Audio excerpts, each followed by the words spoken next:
بسم اللہ الرحمن الرحیم وصلی اللہ علی النبی الکریم رب اشرح لی صدری ویسر لی امری واحلل عقدۃ من لسانی یفقہوا قولی.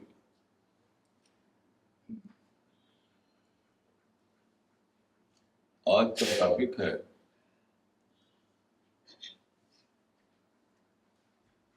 پروفیٹک مشن ان دی 21st سینچری، یعنی پیغمبرانہ مشن 21ویں صدی میں. دیکھیے، اللہ تعالیٰ کے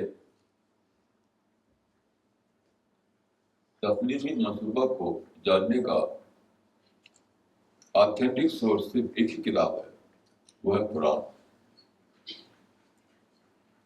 قرآن کے مطابق اس دنیا میں تخلیق اور نبوت دونوں ساتھ ساتھ آئے ہیں، کریشن اور پرافٹ گروپ. اللہ تعالیٰ نے یہ دنیا کا آغاز میٹر سے کیا. یہ 15 بلین سال پہلے مٹیریل ورلڈ وجود میں آیا. اس کے بہت بعد کو زمین پر وہ حالات پیدا ہوئے کیا انسان بسایا گیا. تو پہلا انسان آدم تھے. آدم پہلے انسان بھی تھے اور پہلے پیغمبر بھی. یہ قرآن سے ثابت ہے. تو اللہ تعالیٰ نے انسان کو دنیا میں رکھا تھا ٹیسٹ کے لیے، یعنی امتحان کے لیے. تو یہ بتانا ضروری تھا کہ انسان کا ٹیسٹ کس معاملے میں ہے. تو اسی کو بتانے کے لیے اللہ تعالیٰ نے پیغمبروں کا سلسلہ شروع کیا. تو قرآن مجید میں ہے کہ انا ارسلنا رسلنا بالبینات وانزلنا معهم الکتاب، یعنی اللہ تعالیٰ نے پیغمبروں کو کتاب دی، ڈیوائن بک، ڈیوائن گائیڈنس، اور ساتھ ساتھ بینات دیا، یعنی دلائل.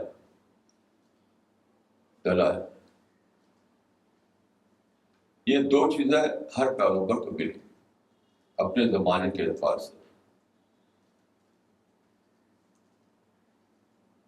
اس اعتبار سے اگر دیکھا جائے تو انسانی تاریخ کے دو دور بنتے ہیں براڈ ڈویژن میں. ایک ہے پری سائنٹیفک ایج، ایک ہے پوسٹ سائنٹیفک ایج.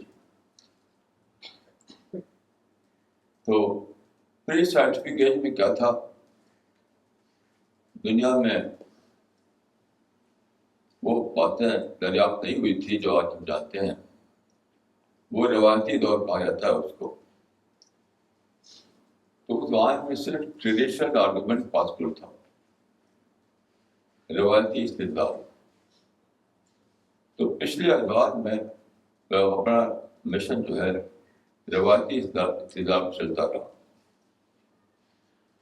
لیکن اسی کے ساتھ پیغمبروں کو ایک اور چیز دی گئی، وہ ہے معجزہ. ایک طرف پیغمبروں نے اللہ تعالیٰ کے بتائی ہوئی ہدایت کے مطابق اپنے زمانے کے لوگوں کو بتایا کہ what is the creation plan of God, اللہ نے کیوں پیدا کیا ہے انسان کو، اللہ نے کیوں انسان کو زمین پر رکھا ہے، یہ بتاتے رہے. اور اپنی آتھینٹسٹی کو اسٹیبلش کرنے کے لیے، اپنے مستند حیثیت کو ثابت شدہ بنانے کے لیے ان کو اللہ نے معجزے دی. جیسے مثال کے طور پر حضرت موسیٰ کو لیجیے. حضرت موسیٰ مصر میں آئے. ان کے زمانے میں مصر میں جس خاندان کی حکومت تھی اس کو فرعون کہا جاتا ہے. فرعون لقب تھا اس خاندان کے بادشاہ کا. تو دوسرا فرعون کے دربار میں گئے کیونکہ طریقہ پیغمبروں کو یہ تھا کہ وقت کا جو ہیڈ ہوتا تھا، وقت کا جو سردار ہوتا تھا، اس کو مخاطب کرے سب سے پہلے، جس کو قرآن ملا کہا گیا. تو پیغمبروں کا خطاب ملا سے ہوا کرتا تھا، ہیڈ آف دا سوسائٹی. یعنی پیغمبروں کا طریقہ یہ نہیں ہے کہ عوام سے شروع کر کے خواص تک پہنچے، نہیں، الٹا طریقہ ہے پیغمبروں کا، خواص سے شروع کر کے عوام تک پہنچنا. یہ ہمیشہ پیغمبروں کا طریقہ رہا ہے. اسی لیے پیغمبروں کا خطاب ملا ہوا کرتا تھا. تو وہ دعوت پیغمبران اسلوب کی نہیں ہے جس میں عوام سے شروع کیا جائے. اس زمانے میں ایک لفظ چلا ہوا ہے، وہ بہت ہی گراس روٹ سے کام کرو. یہ ایک طریقہ گراس روٹ سے کام کرنے کا پیغمبروں کی دعوت میں نہیں ہے. پیغمبروں کے نزدیک گراس روٹ ہے وقت کا سرمایہ طبقہ، وقت کا ذہنی طبقہ، وقت کا انٹلیکچوئل کلاس، جس کی نمائندگی کرتے تھے قدیم سردار یا بادشاہ. تو حضرت موسیٰ کو جب اللہ تعالیٰ نے نبی بنایا تو فرمایا کہ اذهب الی فرعون انه طغى، ڈائریکٹ فرعون کے بعد بھیج دیا. تو فرعون کے سامنے آپ نے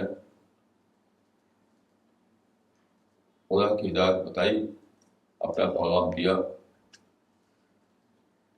اور یہ بتایا کہ انسان جو ہے اس کے لیے ایک ہی طریقہ صحیح ہے کہ اللہ کے آگے سرنڈر کر کے رہے، اللہ کے حکموں کا پابند ہو کر زندگی گزارے. تو فرعون نے چاہا کہ وہ پوچھا کہ ثبوت کیا ہے کہ تم خدا کے پیغمبر. تو انہوں نے ان کے ہاتھ میں عصا تھا، عصا زمین پہ ڈالا تو عصا بن گیا، سانپ بن گیا. یہ اس کو کہتے ہیں میریکل، معجزہ. تو پھر وہ یہ طے ہوا، فرعون نے یہ مشورہ کیا آپس کے درباریوں سے کہ موسیٰ کا مقابلہ کرنے کے لیے ہم جادوگروں کو بلائیں، کیونکہ جادوگر یہ سب کام کیا کرتے تھے. تو وہاں پر طے ہوا ایک دن جو ان کا قومی دن تھا، تو ایک میدان میں سب لوگ اکٹھا ہوئے. وہاں پر بہت سے دیکھنے والے تھے، اور پھر ملک بھر کے بڑے بڑے میجیشین تھے، جادوگر، وہ بلائے تھے. تو اس میں پھر جادوگروں نے پوچھا موسیٰ سے کہ پہلے تم ڈالتے ہو ہم پہلے ڈالیں. تو موسیٰ نے کہا پہلے تم ڈالو. تو انہوں نے اپنی لکڑیاں رسیاں میدان میں ڈالی.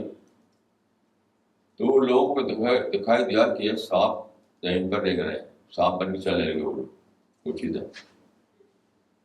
تو قرآن میں ہے کہ سحر و الناس، یہ نظر بندی کا معاملہ تھا. یعنی ان کی لاٹھیاں رسیاں سچ میں سامنے بن گئی تھی، نظر بندی برابر دکھائی دیتا تھا کہ وہ سانپ چل رہا زمین پر.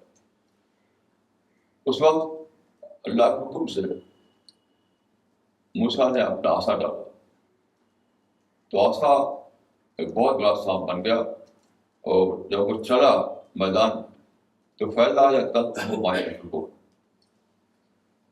تو لوگ سمجھتے ہیں کہ سانپ نے، حضرت موسیٰ کے سانپ نے ان کے سانپوں کو نگل لیا، کھا لیا. ایسا نہیں ہوا، کھا نہیں لیا، بلکہ رسیاں رہ گئی، سانپ نہیں رہے. حضرت موسیٰ کا سانپ تو سانپ ہی رہا، ان کے جو تھی وہ رسیاں اور لکڑیاں رہ گئی. لوگوں کو نظر آئے کو تو کچھ نہیں تھی، تو ان کا سیر ختم کیا. یہ ہوا. یہ دیکھیے، یہ قدیم زمانے کی بات ہے. یعنی یہ جو تھا، جو جادوگروں نے کیا تھا، وہ وہ تھا یعنی وہ ٹرک تھا، ٹرک، یعنی میجیشین نے جو کیا تھا وہ ٹرک تھی، صرف ٹرک. اور موسیٰ نے جو کیا وہ ریئل میریکل تھا، سچ مچ ہی وہ سانپ بن گیا تھا اللہ کے حکم سے. تو یہ قدیم زمانے میں اس طرح کا معجزہ دکھاتے تھے پیغمبر، لیکن اللہ تعالیٰ نے یہ مقدر کیا تھا کہ بعد کے زمانے میں ایسی تبدیلی آئے کہ معجزے کا بدل دائیوں کو حاصل ہو جائے. وہ ہے سائنٹیفک آرگومنٹ، سائنٹیفک ریزننگ. تو اس زمانے میں جو مقصد حاصل کیا جاتا تھا معجزے سے، اب اس مقصد کے لیے اللہ تعالیٰ نے سائنٹیفک ریزننگ کا دروازہ کھول دیا. یہ بات قرآن میں بطور پیشین کوئی موجود ہے. قرآن میں ہے کہ سنریہم آیاتنا فی الآفاق وفی انفسہم حتی یتبین لہم انہ الحق. یعنی ابھی تو ہم پیغمبروں کے ذریعے معجزہ دکھا رہے ہیں، بعد کے زمانے ایسا ہوگا. لیکن سنریہم جو ہے مستقبل کا صیغہ ہے، استقبال کا صیغہ ہے، کہ بعد کے زمانے میں ایسا ہوگا کہ آفاق اور انفس میں، نیچر میں ایسے حقائق دریافت ہوں گے کہ وہ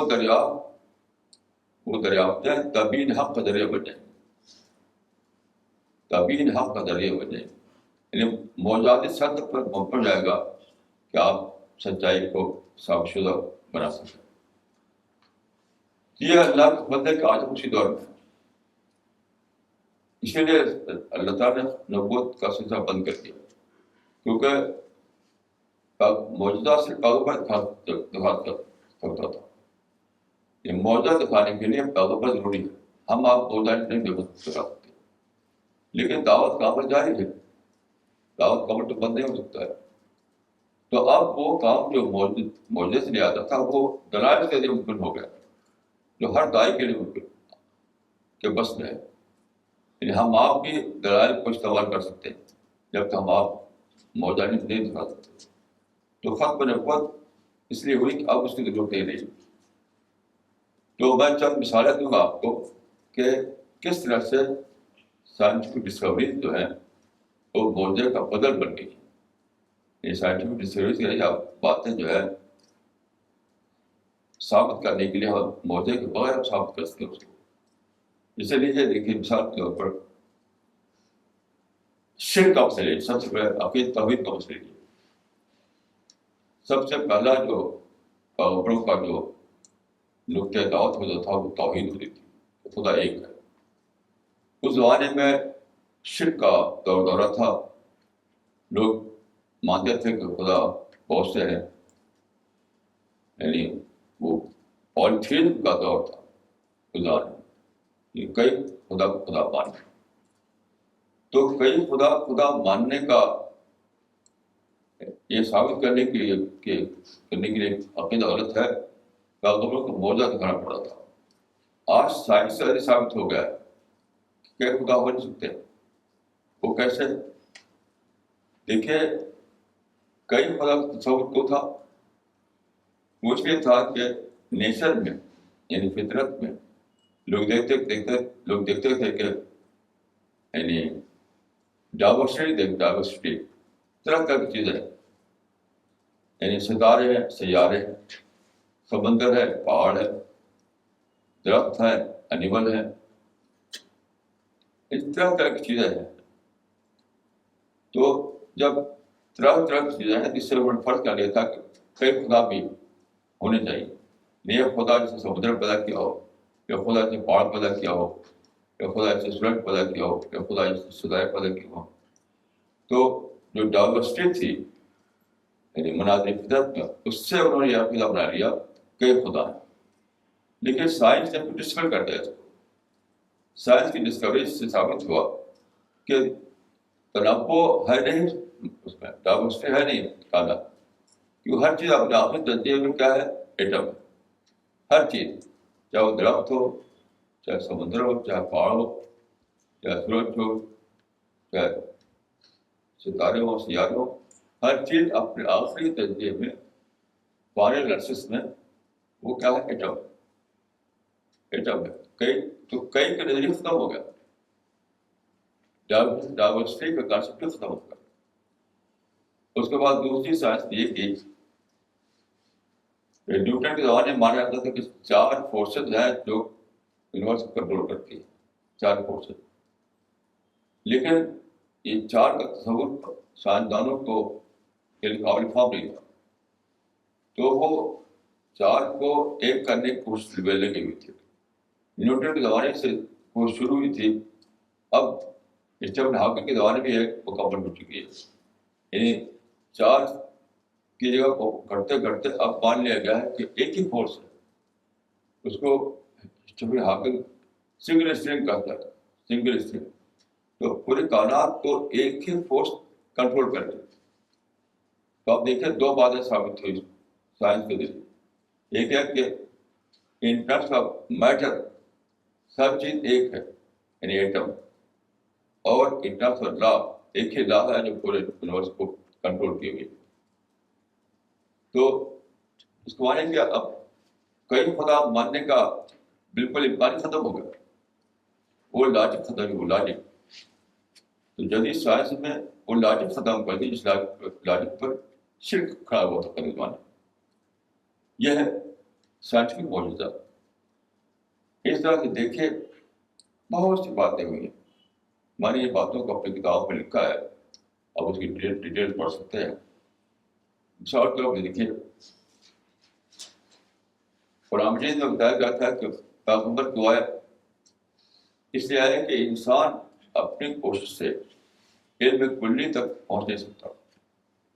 مکمل علم، کمپلیٹ نالج تک انسان نہیں پہنچ سکتا. تو اللہ تعالیٰ نے پیغمبر کے ذریعے ممکن بنایا کہ انسان پیغمبر کی مدد سے مکمل علم حاصل کر سکے.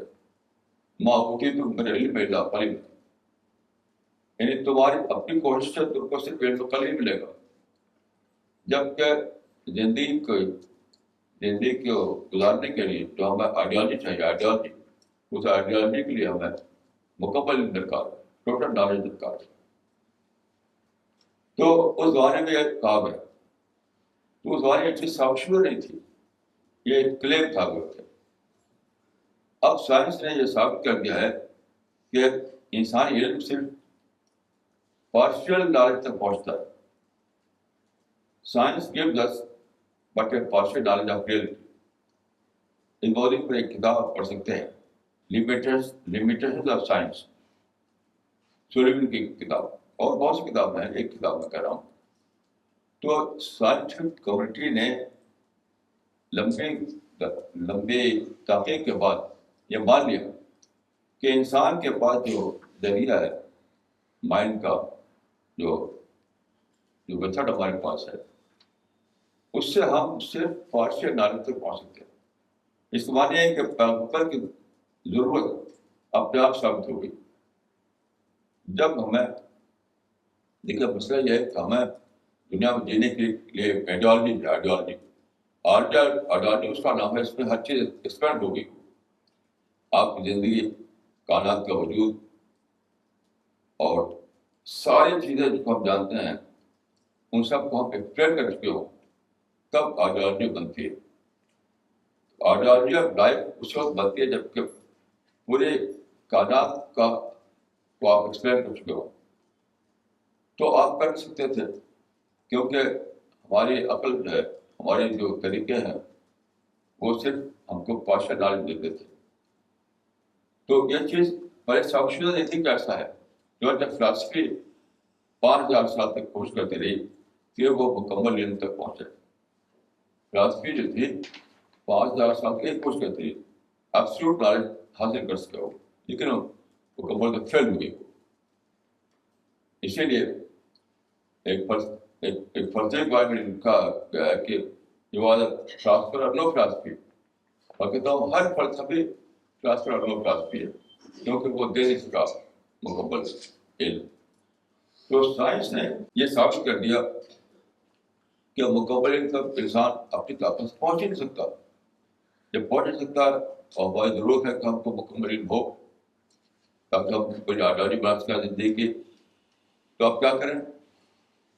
یہ کریں کہ ہم پیغمبر پر بھروسہ کریں, پیغمبر سے ہدایت لیں, پیغمبر سے بدل دیں جو کہ خدا کی کتاب نے کرایا ہے.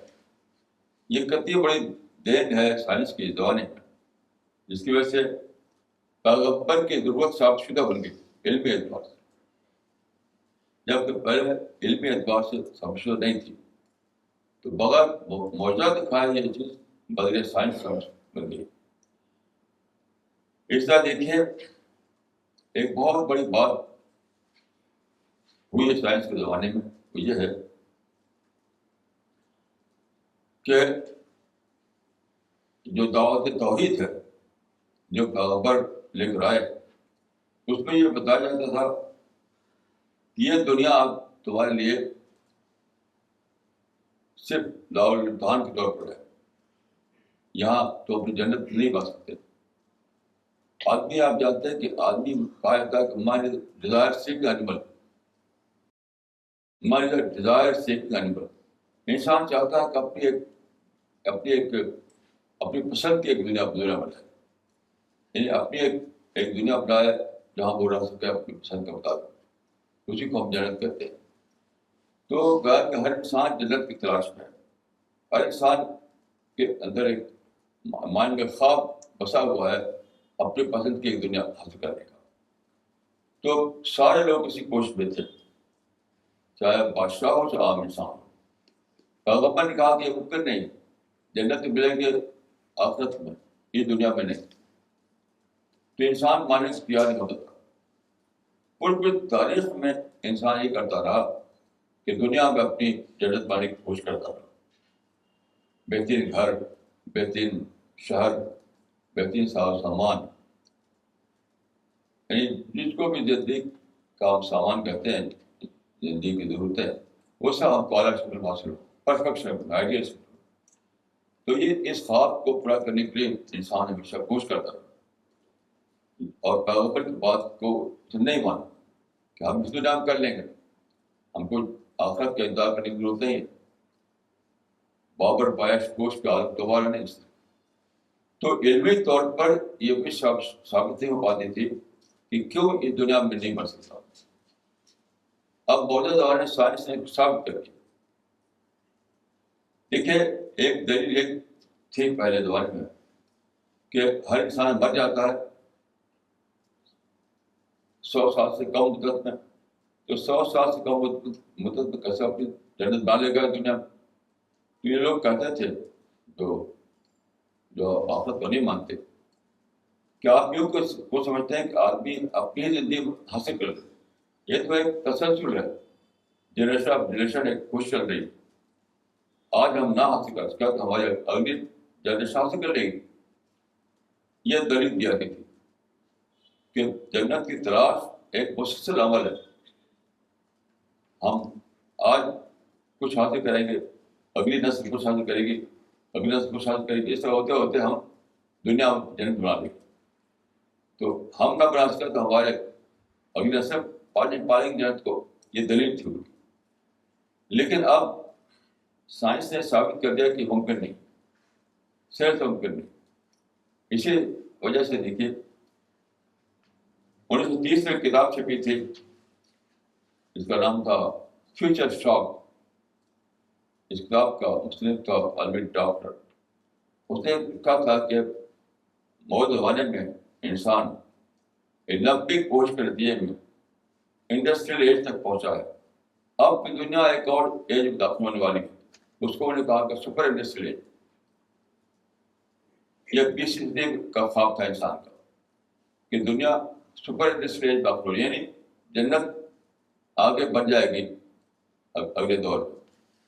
لیکن جب 20 صدی ختم ہوئی, 21 صدی آئی, تو معلوم ہوا کہ وہ کچھ نہیں بن سکتا, کیونکہ پرابلم آ گیا پولوشن کا, کاربن ایمیشن کا. تو معلومات کی تو ہے اینڈ آ گیا, اینڈ.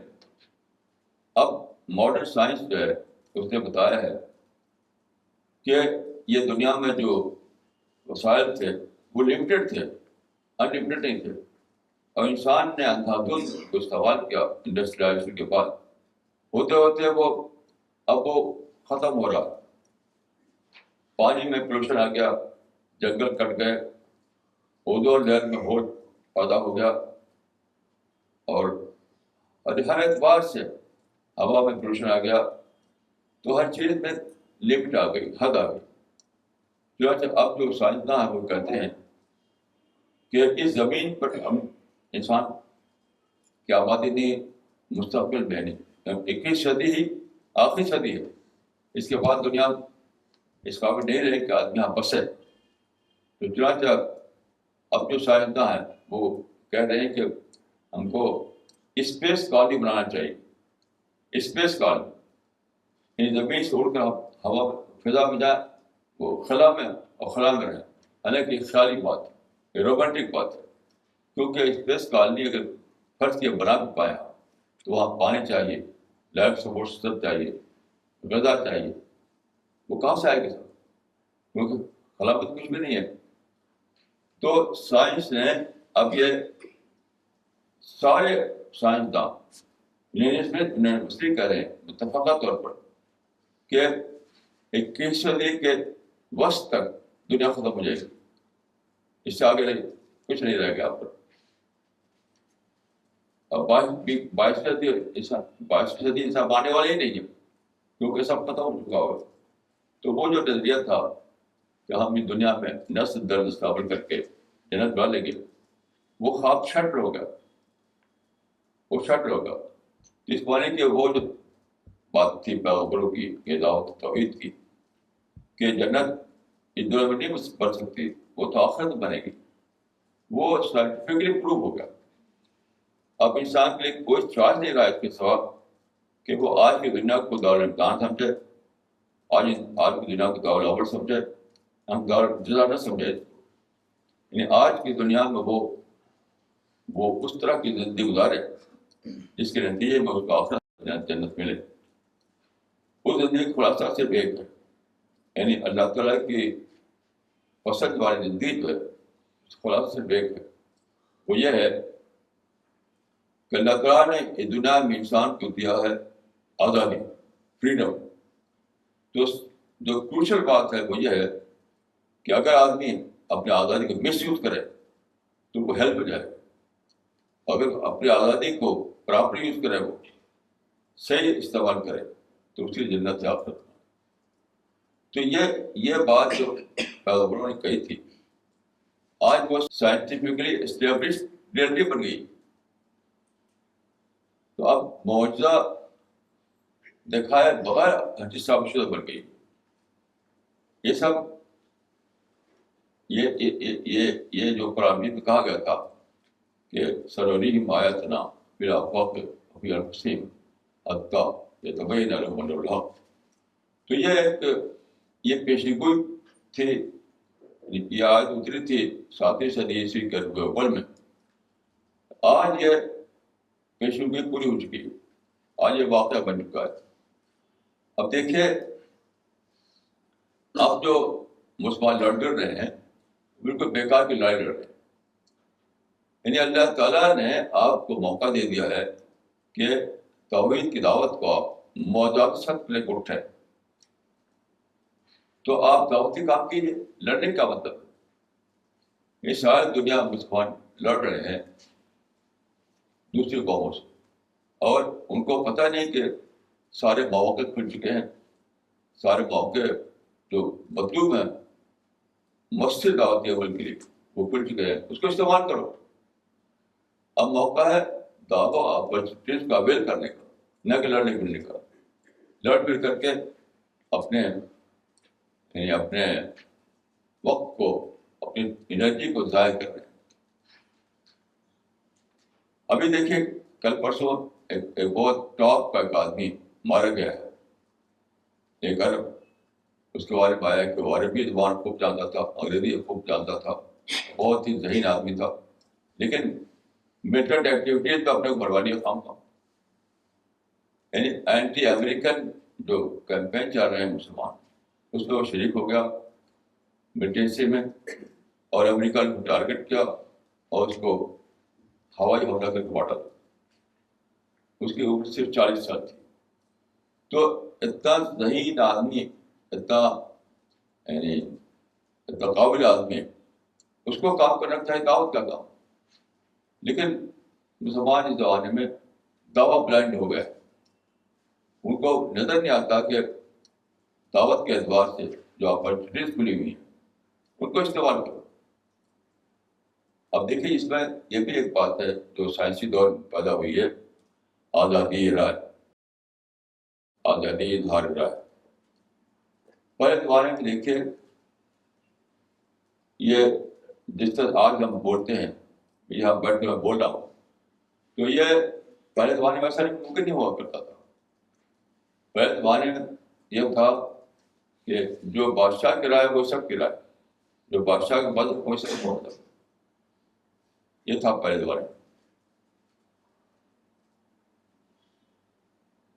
یعنی بادشاہ کے اسٹیٹ ریلیجن کے ساتھ اور ریلیجن پر چلنا زمانے میں ممکن نہیں ہوتا تھا. اور اگر کوئی اسٹیٹ ریلیجن سے کر کے کوئی مذہب اختیار کرتا تھا تو اس کو بغاوت سمجھتے تھے، بغاوت سمجھتے تھے اور اس کو مار ڈالتے تھے.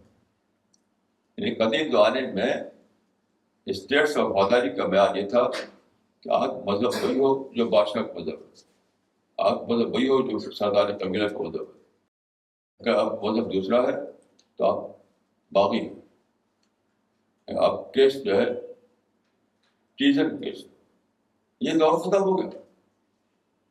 یہ اس زمانے میں بہت بڑا واقعہ ہوا ہے کہ دنیا میں ڈیموکریسی آ گئی، آزادی آ گئی، اور جس کو میں کہتا ہوں کہ تھاٹ کلچر اور پولیٹیکل پاور کو ایک دو سال کر دیا گیا زمانے. آپ کچھ بھی سوچیں، کچھ بھی آپ پروپیگیٹ کریں، کسی بھی چیز کو پھیلائیں کسی سال میں، آپ کو پوری آزادی ہے. ایک ہی ریسٹرکشن ہے، وہ یہ کہ آپ تشدد نہ کریں، مار دھاڑ نہ کریں، گن کلچر اور باپ کلچر نہ چلائیں.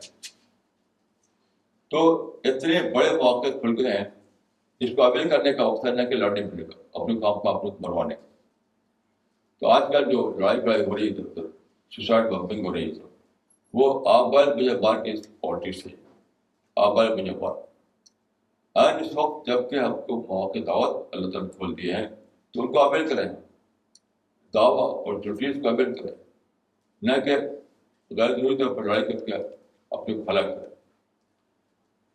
تو ہمارا مشن جو ہے لگ بھگ سے اسی اصول پر کھڑا کیا گیا ہے. یہ مشن جس کا یہ تحت ہم کام کر رہے ہیں، یہ پوری معنی میں ایک نان پولیٹیکل مشن ہے. Non political mission, strictly non political. ہمارا کوئی نشانہ پولیٹیکل نشان نہیں ہے. ہمیں حکومت میں حصہ لینا نہیں ہے، ہمیں حکومت سے کوئی تعلق نہیں ہے، کسی معنی میں حکومت سے کوئی تعلق نہیں. ہمارا مسئلہ کیا ہے؟ دعوی اپرچونیٹی کو اویل کرنا، پرنٹ میڈیا کو استعمال کر کے، الیکٹرانک میڈیا کو استعمال کر کے، اور جو ذرائع ہے ایج آف کمیونیکیشن کو استعمال کر کے دعوت کو پھیلانا. یہی مشن ہے. تو ہم اللہ کے پاس اسی مشن کو کھڑے ہوئے ہیں. ہم لڑائی بڑائی کو، تشدد کو بالکل اسلام کے خلاف سمجھتے ہیں، بلکہ نادانی سمجھتے ہیں. نادانی کہ جب مواقع دعوت میں کھل گئے ہو تو لڑائی کا مطلب کیا ہے؟ مواقع دعوت جب کھل جائے تو لڑائی کا مطلب نہیں رہتا ہو. کیونکہ دیکھیے اسلام کا نشانہ جو ہے کیا ہے؟ لوگوں نے نشانی غلط بنا رکھا ہے. نشانہ ہے وہ تو اولاد سبیر رکھا، تو وہ تو اولاد سبیر رب کی، اب رب کی طرف بڑھاؤ. یہ دعوت اسلام کا نشانہ ہے. حکومت قائم کرنا اور گھوڑے مارنا اور گاؤں مطلب یہ نشانہ نہیں ہے اسلام. اگر نشانہ ہوتا تو قرآن میں اشارتیں ہوتی کہ عقیم دولت الاسلام نفی شریعت محمد، ایسی کوئی آیت تو قرآن میں ہے نہیں. تو جو گول ہے، جو نشانہ ہے، جو ٹارگیٹ ہے اسلام کا، وہ دعوت ہے. یعنی دعوت کا مطلب کیا ہے؟ اللہ تعالیٰ کے جو کرشن پلان ہے کریشن پلان آف گاڈ سے لوگ باخبر کرنا. اللہ نے کو پیدا کیا انسان کو, کیوں اس دنیا میں رکھا, کیوں اس کو آزادی دی, تو اس کا جواب یہ ہے کہ یہاں پیدا کیا ہے انسان کو اللہ تعالیٰ نے ٹیسٹ کے لیے, اور آزادی اسی لیے دی ہے. یہ دارالعمل ہے. اگر آپ نے اللہ کے حکم کے مطابق زندگی گزاری تو آپ کو آخرت میں جنت کا تو انعام ملے گی.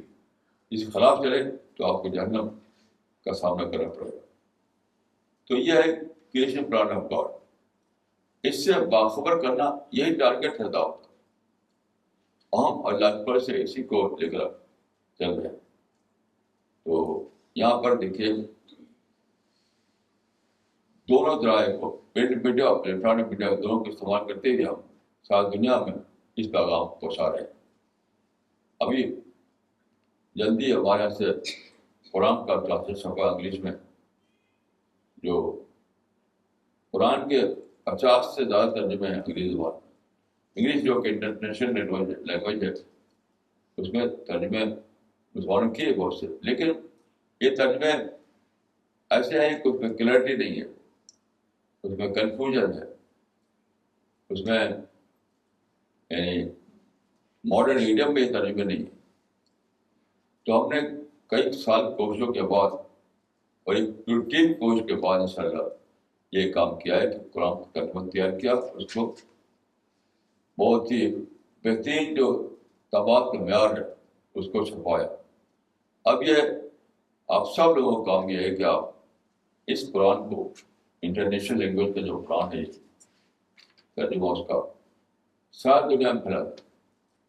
میں سمجھتا ہوں کہ جو حدیث آئی ہے کہ ایک وقت آئے گا جب کہ ہر گھر میں اللہ کا کلمہ داخل ہو جائے گا. تو سمجھتا ہوں کہ اللہ کا کلمہ مطلب اللہ کا ورڈ آف گاڈ, اللہ کا کلام, اللہ کی کتاب. تو یہ وقت آ گیا ہے کیونکہ پرنٹ میڈیا کرنا ہوتا, کمیونیکیشن کرنا ہوتا, گلوبلائزیشن کرنا ہوا ہوتا, تو کیسے ممکن تھا ہر چھوٹے بڑے گھر میں اللہ کے کلام پر دعوت کرنا؟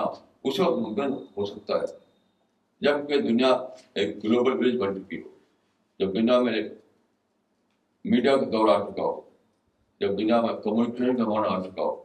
یہ سب آ چکا ہے, یہ سب آ چکا ہے. تو اب جو ہے اب سب لوگوں کا فرض ہے کہ اس ترجمہ قرآن کو ساری دنیا میں پھیلا دیں, گھر گھر میں پھیلائیں, پہنچا دیں. کیونکہ دیکھیے جو میں نے عرض کیا کہ خبروں کا خطاب وقت کے ذہین طبقے سے ہوتا تھا, سربراہ طبقے سے. اس وقت صورتحال یہ ہے کہ دنیا بھر کے جو ذہین لوگ ہیں, پڑھے لکھے لوگ ہیں, وہ سب انگلش زبان استعمال کرتے ہیں. سارے ذہین لوگ جو ہے تقریباً جو پڑھے لکھے ہیں, جو بڑے دماغ ہیں, وہ سب انگریزی والے ہیں. اس وجہ سے انگلش زبان جو ہے انٹرنیشنل زبان بن گئی. وہ زبان جو ترجمہ تیار ہوا ہے اس کو پھیلانا کا بہت ہی آسان کام ہوگا ادخال کلمہ. جو ادخال کلمہ بتایا گیا حدیث میں کہ ہر گھر میں اللہ کا کلام اللہ ہو جائے گا. تو اس کو اللہ تعالیٰ نے سارے یعنی 99 کام کو اللہ تعالیٰ کر دی. یعنی اس کام کے لیے جو اور مطلوب ہے وہ سب 99% اللہ تعالیٰ کر دی. یعنی آزادی آ گئی دنیا میں, انٹلیکچوئل آ گیا دنیا میں, ریلیجس فریڈم آ گیا دنیا میں, کمیونیکیشن آ گیا دنیا میں, گلوبل ورلڈ گلوبلائزیشن آ گیا دنیا میں, دنیا گلوبل ولیج بن گئی, سفر آسان ہوگا. یعنی سارے جو اس کے تقاضے تھے وہ سب پورے کر دیے اللہ تعالیٰ. تو 99% تو اللہ تعالیٰ نے کر دیا ہے بالفعل. اب کیا ہے, صرف آپ کو 1% کرنا ہے. یعنی اس قرآن کے جو تیار ہوا اس کو دنیا میں پھیلایا. اسی کے ساتھ ساتھ ہمارا جو لٹریچر ہے وہ سپورٹیو لٹریچر یعنی قرآن کی دعوت کو مزید ڈیٹیل اس میں مزید دلائل کے ساتھ واضح کیا گیا ہے. تو اصل جو نشانہ ہے وہ تو قرآن کو پڑھانا, ساتھ ساتھ سپورٹیو لٹریچر جو ہے اس کو بھی لوگوں تک پہنچانا تاکہ لوگ اچھی طرح سمجھ سکیں دعوت توحید کو. تو یہ ہے ہمارا مشن. سمجھتا ہوں کہ اس سے یہ جو 21 صدی میں جو پہنچا ہے قافلہ توحید کا, تو اس کا سب سے بڑا کام یہی ہے. پچھلی صدیوں میں ممکن نہیں ہوا تھا کہ اس طریقے سے اللہ کے پیغام کو ساری دنیا میں پہنچایا. طرح طرح کی مشکلیں, طرح طرح کی رکاوٹیں تھیں پہلے دور. اب تو ہر دروازہ کھل چکا ہے. اب کوئی دروازہ ایسا نہیں جو باقی جو کھلا ہوا نہ ہو. مزید یہ ہے کہ لوگوں کا اندر ایک کیوریوسٹی پیدا ہو گئی ہے کہ وہ قرآن کو پڑھیں. کل پرسوں میں ایک ڈاکٹر کے گیا تو میرے ساتھ ایک صاحب تھے, انہوں نے وہاں دیکھا کہ ایک شخص آیا ہوا وہ پڑھ لکھا معلوم ہوتا ہے, تو اس کو انہوں نے قرآن دیا. تو اس نے دیکھا اور دیکھنے کو اس کا ایسے سینس لگا کہ بالکل رکھ لیا. ایسا لگتا ہے جس کو اسی انتظار میں ہو کہ مجھے قرآن دے, کہ قرآن اس وقت نیوز میں ہے. نیوز میں ہر جگہ لوگ ایک تجسس, ایک کیوریوسٹی پیدا ہو گئی. تو بالکل وقت آ گیا ہے آخری کہ آپ اس کام کو کریں اور دنیا اس کو ترقی بالکل حاصل ہو جائے, لوگ اس کو شوق سے اس کا استقبال کریں. میں سمجھتا ہوں کہ ہمیں ہر شخص کو سوچنا چاہیے, اور جو لوگ یہاں ہیں چاہیے ان کو چاہیے دوسروں کو بتائیں یہ بات. ہر آدمی دوسرے لوگوں کو بتائے کہ دیکھو بھائی یہ کام کرنا ہے. اس کام کے لیے آپ کو اپنا بزنس نہیں چھوڑنا ہے, اپنا جاب نہیں چھوڑنا ہے, کچھ نہیں چھوڑنا ہے. صرف ایک اپنے ساتھ اپنے جیب میں, اپنے بیگ میں لٹریچر اور قرآن کا ترجمہ رکھنا ہے. جہاں کوئی ملے وہ دے دینا ہے. سفر میں ہو تب بھی, حضر میں ہو تب بھی, اپنے ملک میں ہو تب بھی, باہر جائیں تب بھی.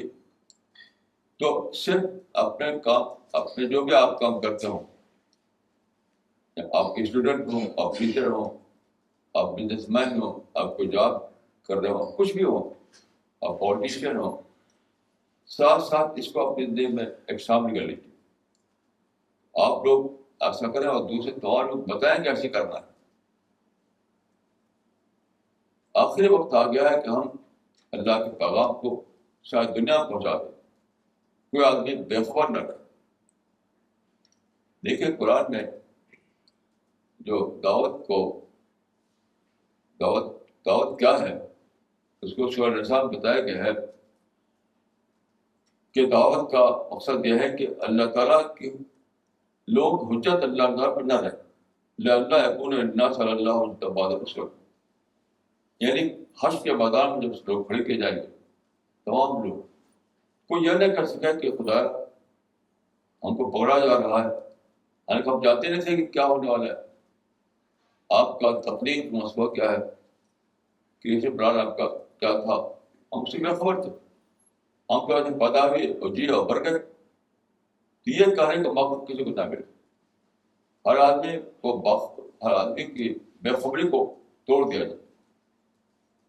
تو دعوت سچ پوچھ یہ ہے to make people aware of the creation plan of God. تو اللہ تعالیٰ کو مقصود یہ ہے کہ قیامت میں کوئی یہ نہیں کہہ سکے کہ ہم سے پوچھ گچھ کی جا رہی ہے, ہم سے پکڑا جا رہا ہے, جب ہم کچھ پتہ نہیں تھا. ہم تو بے خبر تھے اس بات سے کہ کوئی چیز ہے جو خدا کی کتاب ہے جو ہمیں جاننا ہے, جس کو ہمیں پڑھنا ہے, کہ ہمیں پتہ نہیں تھا. تو کوئی اس بے خبری میں نہ رہے. اگر وہ بے خبری میں مرتا ہے تو ذمہ داری آپ کے اوپر کہ آپ انہیں پہنچایا نہیں اس کو. تو وہ آدمی جو ہے آپ کو پکڑے گا, محمدی کو پکڑے گا. وہ لوگ جن کو پیغام نہیں پہنچا اللہ تعالیٰ کا, تو محمد مودی کو پکڑے گا کہ تم نے کیوں نہیں پہنچایا, جب تمہارے پاس لاکھ کلام تھا تو پہنچایا کرو تم نے. یہ بہت ہی سنگین بات ہے. یہ معاملہ صرف دنیا میں دعوت کا نہیں ہے, آخرت کے پکڑ کا ہے. دیکھیے امت محمدی کو آیا ہے کہ ان کو ڈبل ثواب ملے گا. تو ڈبل ثواب کیوں ملے گا؟ ڈبل ثواب مفت نہیں ملے گا, مفت کی وجہ سے نہیں ملے گا, بلکہ یہ اس لیے ملے گا, ایک تو انہوں نے خود دین پر عمل کیا, خود دین پر عمل کرنے کا ایک ثواب ہے. دوسرا یہ کہ انہوں نے دین کو دنیا تک پہنچایا, یعنی ایک عامل کے حص سے, ایک دائی کے حص سے, ایک ثواب عامل کے حص سے, ایک ثواب دائی کے حص سے, کہ جو دین انہیں ملا تھا,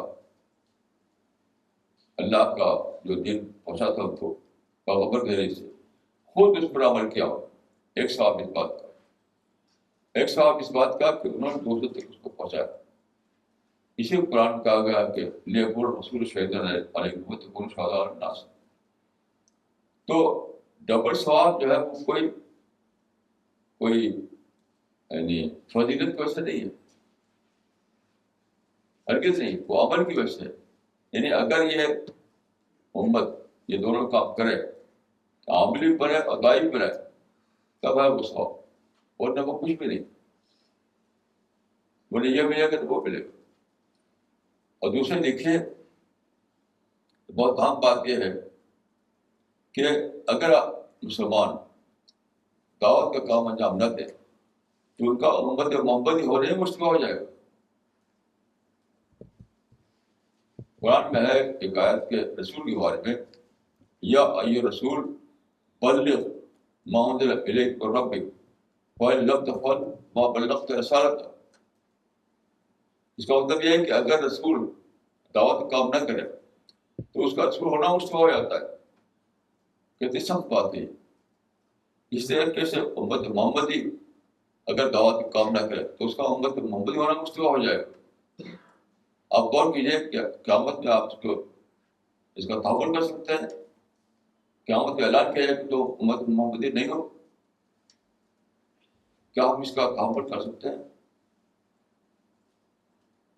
تو بہت زیادہ سوچنے کی بات ہے, کیونکہ دنیا میں دوبارہ لوٹ کر نہیں آنا ہے, مر گئے تو چلے گئے دنیا سے. تو آخرت میں اگر ایسا ہو کہ وہاں اعلان کر دیا ہے کہ یہ لوگ جو ہے امت محمدی کا درجہ پانے کے مستحق نہیں ہے, کہ انہوں نے کار محمد کو انجام نہیں دیا ہے, تو غور کی لوگ سب کیا انجام ہوگا ہمارا. بہت ہی نازک کویشچن ہے, بہت نازک. تو میں یہ کہوں کہ ہر آدمی کو چاہیے کہ وہ اپنی پرائرٹی کو ریسیٹ کرے, اپنی زندگی ری اسیس کرے, پھر سے سوچے اپنی زندگی کو کیسے زندگی گزارنا ہے, زندگی کی پھر سے ری پلاننگ کرے. ہر مسلمان ہمیں سرسس کو اپنے زندگی کا منصوبہ پھر سے بنانا ہے, اپنے معاملات کو پھر سے سوچنا ہے, اپنی پرائرٹی پھر سیٹ کرنا ہے. ورنہ یہ بات اللہ تعالیٰ کے قابل معافی نہیں ہوگی. اس معاملے میں سخت پکڑ ہوگی, سخت پکڑ. تو ہم اسی بات کو لوگوں تک پہنچانا چاہتے ہیں. آپ سب لوگ جو موجود ہیں, جو سن رہے ہیں, وہ حدیث بات ہے کہ شاہد الغائب, جو سن رہا وہ ان کو پہنچا دے, جو سنا نہیں. حدیث میں آتا ہے کہ رسول اللہ صلی اللہ علیہ وسلم نے جب حجۃ الوداع کا خطبہ دیا, جو آپ کا آخری خطبہ تھا وفات سے کچھ پہلے, تو اس میں آپ نے ساری باتیں کہی تھی. پھر آپ نے فرمایا کہ فلیبلغ الشاہد الغائب, جو یہاں ہے اور سن رہا بات کو, وہ ان تک پہنچا دیں جو یہاں موجود نہیں ہے اور سن نہیں رہے. تو آپ لوگوں کی ضروری ہے کہ نہ سننے والے کو بتائیں, انہیں باخبر کریں, زندگی میں باخبر کرتے رہیں, تاکہ یہ کام جو ہے جاری ہو. اللہ تعالیٰ نے جو مواقع کھولے ہیں ان مواقع کو ہم استعمال کر سکیں. یاد رکھیے مواقع کو استعمال نہ کرنا بھی جرم ہے. جب اللہ تعالیٰ نے دعوت کے مواقع کھول دیے تو کہ اللہ تعالیٰ کو مطلوب ہو گیا کہ ہم ان مواقع کو استعمال کر رہے ہیں, استعمال کر کے دعوت کے کام کو عالمی سطح پر پھیلائیں. یہ سارے موقع کھولے گے اللہ تعالیٰ کی طرف سے. تو یقین ہے کہ اللہ کو مطلوب ہو کہ ہم ان کو استعمال کریں, اویل کر کے عالمی دعوت کا کام کریں. اگر ہم اس کو اویل نہ کریں تو گھر ہم نے مطلب الہی پورا نہیں کیا. یہ بہت ہی رسکی بات ہے, اور یہ اللہ تعالیٰ کے غضب کو دعوت دینے والی بات ہے. آپ غور کیجیے, آخر میں اگر پوچھا جائے کہ تم کو میں نے سارے موقع کھول دیے تھے, یعنی 90% کام سب میں نے انجام دیا تھا, تم نے 1% کام نہیں کیا اور چلا ہے, تو آپ کو کیا ہے آخر. تو بہت ہی سنگین بات ہے. اس وجہ سے ہمیں سیاست کو سمجھنا چاہیے, بہت زیادہ سمجھنا. یعنی شام ہونے سے پہلے آپ سوچیں, صبح ہونے سے پہلے آپ کیا کریں کہ ہمیں زندگی کا منصوبہ کیا ہے, ہمیں کیا کرنا ہے دنیا میں. اس معاملے میں تاخیر بہت ہی خطرناک ہے, کیونکہ موت ہمیں سیاست کے پیچھے رکھ گئی. کسی بھی لمحہ ہمیں سیاست کی موت آ سکتی ہے. ہمارے ایک ساتھی تھے جو دہلی کے باہر ایک شہر میں رہتے تھے, مجھ سے چھوٹے تھے, وہ مجھ سے تقریباً 20 سال چھوٹے تھے. تو صبح کو اٹھے وہ فجر کے وقت اور چائے کے لیے کہا انہوں نے گھر والوں سے. تو چائے لائی گئی, چائے ہاتھ پہ لیا انہوں نے, اسی وقت ان کو سینے میں درد ہوا اور چائے پی نہیں سکے, گر پڑ گئے. ڈاکٹر بلایا گیا تو تک وہ خاتمہ ہو چکا تھا. تو یہ معاملہ ہر آدمی کا ہے. ہر آدمی کسی بھی وقت پہنچتے مرگ الموت آ سکتا ہے اس کے لیے, اور جو کام کا موقع ہے وہ ختم ہو سکتا ہے اس کے لیے. تو سوچنے کا وقت کہاں ہے؟ سوچنے کا وقت نہیں ہے. رسول اللہ صلی اللہ علیہ وسلم کو جب نہیں بنایا گیا تو آج حرام میں آپ واپس آئے, تو حضرت خدیجہ جو آپ کی اہلیہ تھی, انہوں نے بستر بچھایا, آپ آرام کر لیجیے. تو آپ نے فرمایا کہ ارے راہ یا خدیجہ, خدیجہ اب راحت کہاں؟ اب تو اللہ نے ایک ذمہ داری ڈال دی ہے, اب تو اس ذمہ داری کو پورا کرنا ہے. ارے راہ یا خدیجہ, اب راحت کہاں؟ بس کہوں کہ رسول اللہ صلی اللہ علیہ وسلم نے یہ پیغام ہمیں شخص کو دیا, ہمیں شخص کو پاغفر کی آواز آ رہی ہے کہ راحت کہاں. راحت تو انشاءاللہ اگر اللہ تعالیٰ بخش دے, جنت دے, تو راحت ہے. دنیا میں تو کام ہی کام. ایک بزرگ نے تقریر کی, ان کا ایک جملہ بہت پسند ہے مجھے. تو انہوں نے تقریر میں کہا تھا کہ اس دنیا میں مسلمان کی صرف ذمہ داری, یہاں پر اس کا کوئی حق نہیں ہے, صرف ڈیوٹی پورا کرنا ہے, کوئی رائٹ نہیں ہمارے یہاں پر.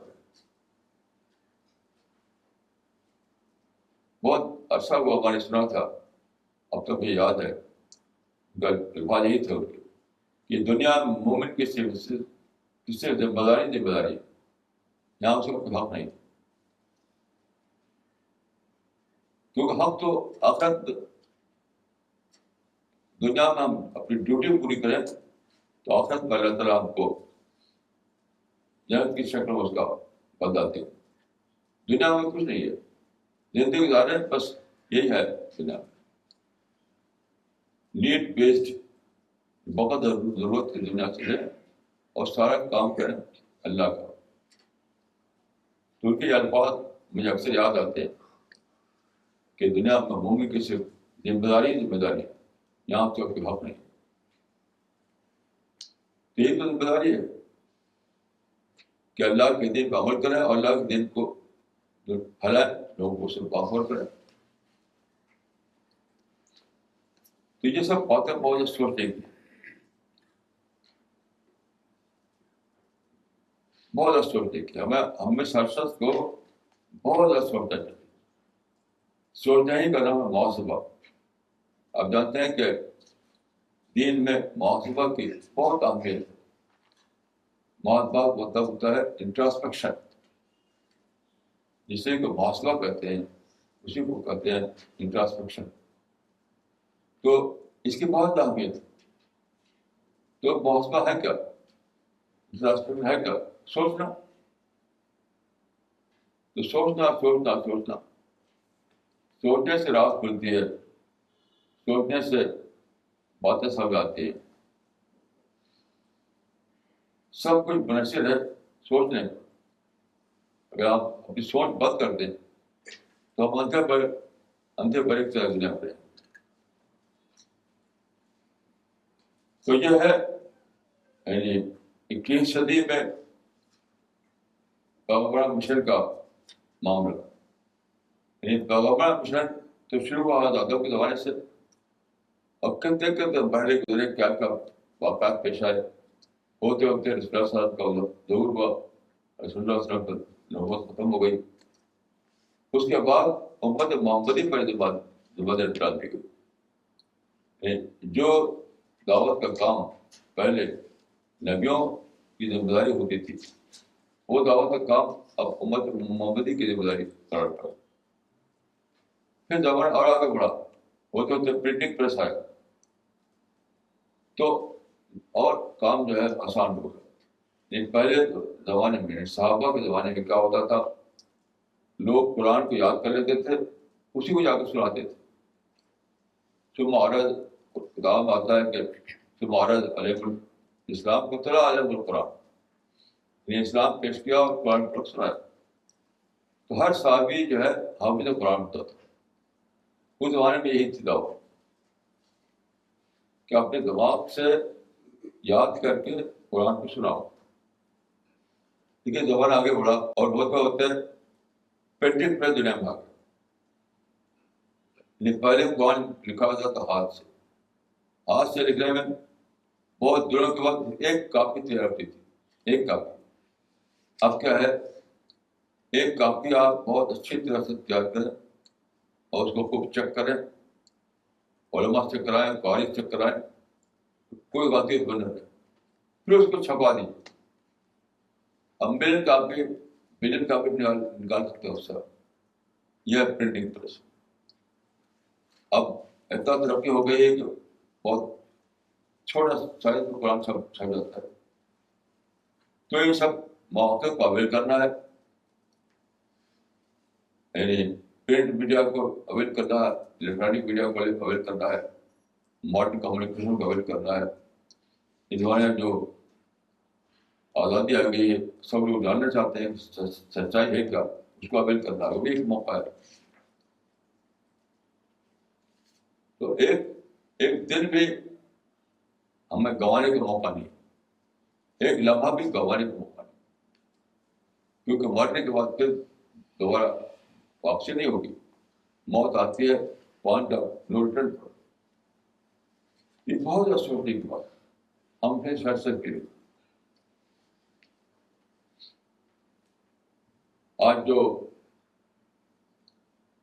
یعنی میں اکثر سوچتا ہوں کہ موت کے بعد آدمی سمجھے گا کہ mind was a case of missed opportunities. Mind was a case of missed opportunities. اس سے ہمیں بچنا ہے, اس حسرت سے. یہ حسرت ہم پر نہ ہے, اپنے کو سے بچانے وہ کو بہانے کو نہ رکھ. بچاؤ اپنے آپ کو آگ سے اور اولاد کو آگ سے اور دوسرے انسانوں کو آگ سے. یہ ذمہ داری ہے, یہ مشن ہے. میں اللہ تعالیٰ سے دعا کرتا ہوں کہ ہم کو اور آپ کو توفیق دے, ہم بات کو سمجھیں اور اللہ کے لیے اللہ کے لیے پڑھیں. پورے قولی حاضہ وقت اللہ لیور کو بجائیں.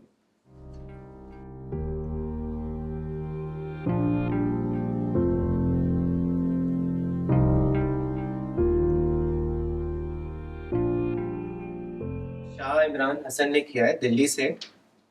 وہ پوچھ رہے ہیں کہ نظر بندی کی حقیقت کیا ہے، اس کو واضح فرمائیں۔ دیکھیے نظر بندی کوئی سائنس تو ہے نہیں،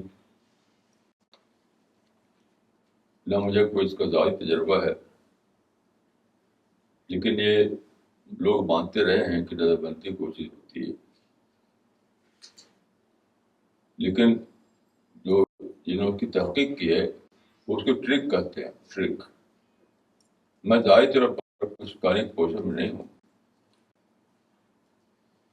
لیکن شاید یہ ٹرک ہو یا آدمی یا اس کو کہتے ہیں مسمرزم جیسی کوئی چیز ہو۔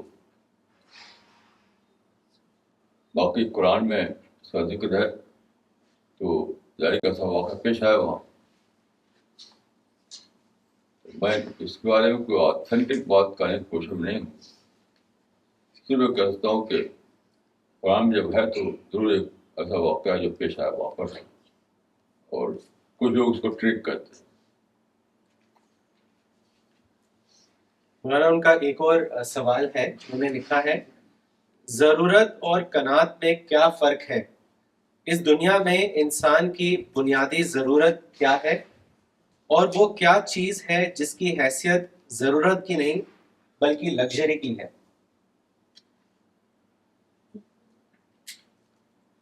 دیکھیں یہ تو آدمی خود ہی سمجھ سکتا ہے، جو کہتے ہیں بیئر نیسیسٹی، یہ آدمی خود سمجھ سکتا ہے۔ باہر سے کوئی آدمی آپ کو لسٹ نہیں بتا سکتا۔ میں صرف یہ کہوں گا کہ ایک ایسا آدمی جس کا کوئی مقصد ہو، جس کا مشن ہو، تو وہ اس کو افورڈ نہیں کر سکتا کہ کمفرٹ اور لگژری میں اپنا ٹائم ویسٹ کرے، اس کو افورڈ نہیں کر سکتا۔ اس وجہ سے وہ جو ہے اس پر قناعت کر لیتا ہے۔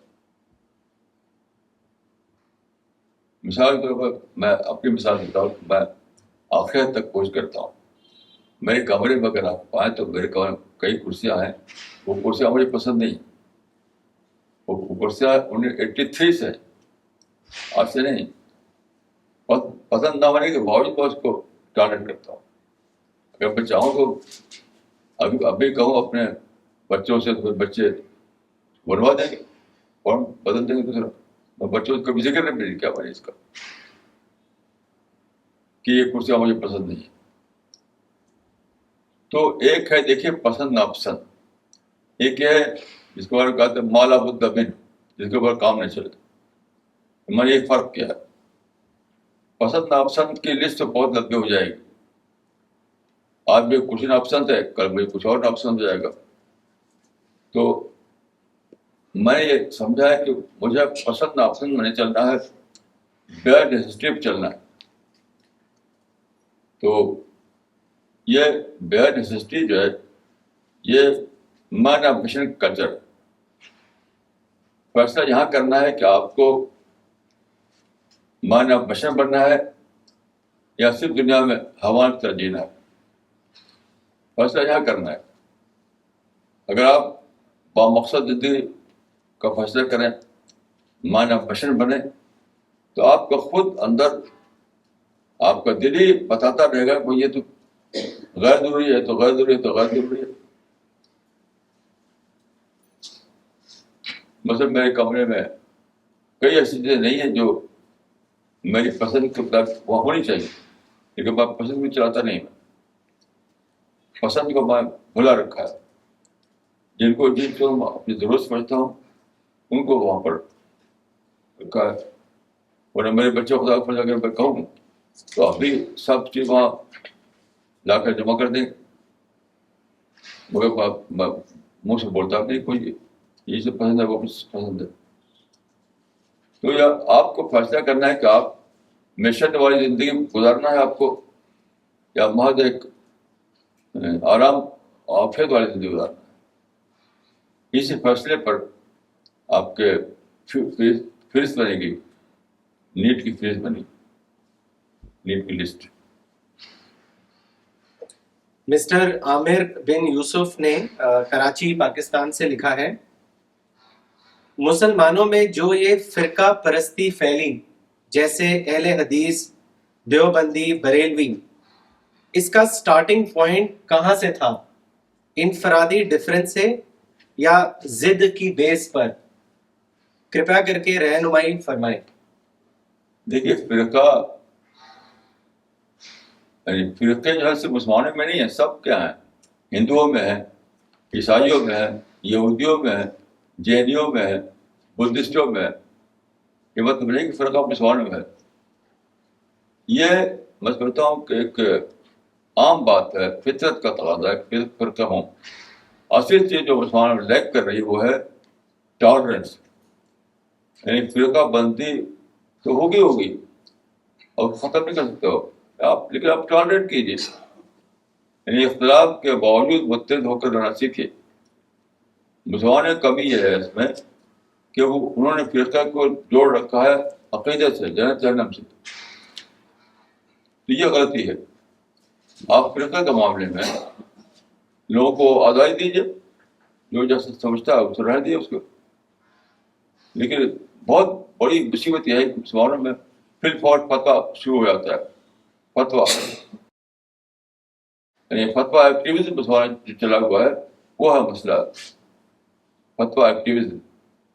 میں اپنے کا سچا تمہارا اپنا جھوٹا ہے، یہ میں فرقہ تو ہم سب کیا ہے، مسلمان میں اتنے فرقہ، اس سے زیادہ فرقے عیسائیوں میں ہیں، یہودیوں میں فرقے ہیں، سب میں فرقے ہیں، لیکن لوگ ٹالریٹ کرتے ہیں، وہ لوگ ٹالریٹ کرتے ہیں، فرقے کی بنیاد میں لڑتے بڑھتے نہیں۔ تو جس چیز پر زور دینا چاہیے وہ یہ نہیں کہ فرقہ نہ ہو، فرقہ تو رہے گا، یعنی کوئی اور فرقہ بن جائے گا۔ آپ مسلمانوں کو یہ اسپرٹ آف ٹالرنس پیدا کیجیے، تحمل، برداشت، یہ پیدا کیجیے۔ یہ وہی چیز جس کو ڈیموکریسی میں لوگ پیدا کیا لوگوں نے۔ ڈیموکریسی کیا ہے؟ ڈیموکریسی نام اسی بات کا ہے، یعنی ڈیموکریسی میں بہت سے فرقے ہوتے ہیں، ان کو سیاسی فرقے، پارٹیاں کیا ہے؟ پارٹیاں سیاسی فرقے ہیں، پارٹیاں سیاسی فرقے ہیں۔ ہر جگہ جہاں ڈیموکریسی ہے وہاں سیاسی فرقے ہیں، لیکن وہ لوگ گن کچا نہیں چاہتے، بندوق نہیں چلاتے، وہ آپس میں ایک دوسرے سے ڈسکس کرتے ہیں، نظریاتی سطح پر اپنے اختلاف ظاہر کرتے ہیں۔ تو یہ غلط ہے میرے دیکھ کہ شکایت کی جائے کہ فرقے کیوں ہیں، فرقہ تو نہیں گے۔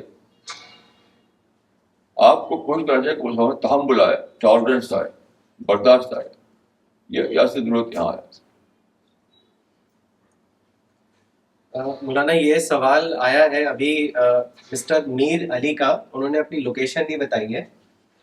وہ لکھ رہے ہیں کہ میرا کوشچن تھوڑا آڈ ہے، لیکن میں پوچھنا چاہتا ہوں کہ اللہ تعالیٰ نے ایسا کیوں کیا کہ پہلے یونیورس کو بنایا اور پھر آزادی دی، پھر پروفٹ کو بھیج کر لوگوں کو سمجھانے کے لیے بھیجا، رائٹ یوز آف فریڈم کرو گے تو جنت ملے گا، رانگ یوز آف فریڈم کرو گے تو دوزخ ملے گا، پھر دعوت کا کام کرو، لوگوں کو سمجھاؤ۔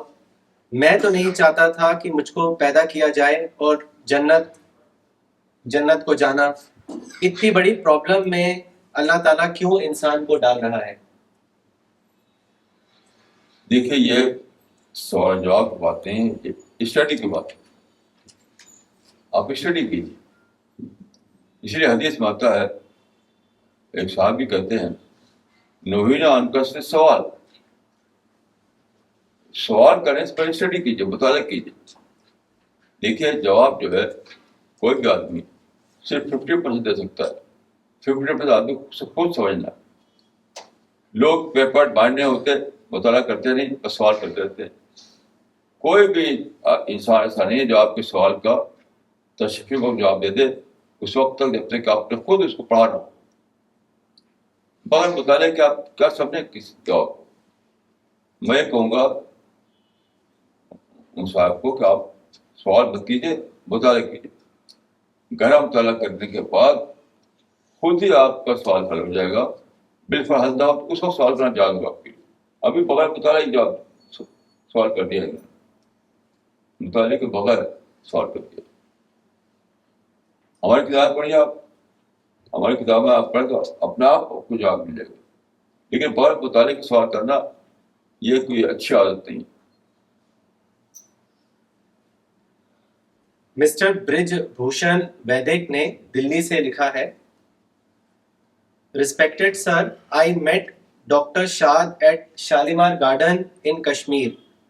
He was campaigning your mission of the unity of Hindus and Muslims. Sir, I want to know what steps are being brought in action for this noble mission. بھائی ہم تو جہاں تک ہمارا مشن ہے, ہمارا فارمولا یہ ہے کہ ڈفرینسز کو عام طور پر لوگ چاہتے ہیں ڈفرینسز نہ رہیں, ڈفرینسز نہ رہیں. تو یہ تو ممکن نہیں ہے, امپاسبل ہے. کوئی لوگ ثابت کرنا چاہتے ہیں. ایک صاحب میرے ایک ہندو سے کوئی ملاقات ہوئی تو انہوں نے کہا کہ بھائی میں سمجھتا ہوں قرآن گیتا میں تو فرق نہیں ہے. میں قرآن پڑھتا ہوں تو مجھے لگتا ہے میں گیتا پڑھ رہا ہوں, گیتا پڑھتا ہوں تو لگتا ہے قرآن پڑھ رہا ہوں. اس کا یونٹی نہیں آ سکتی. یہ تو ایک رومانٹک بات ہے. دیکھیے یہ حقیقت ہے کہ difference is part of nature. ایک اسکالر نے کہا تھا کہ نیچر ابورس یونیفارمٹی. جب یونیفارمٹی ہے نہیں, ہر انسان مسٹر ڈفرینٹ ہے, ہر عورت مسٹر ڈفرینٹ ہے, تو آپ ڈفرینس بنائیں کیسے؟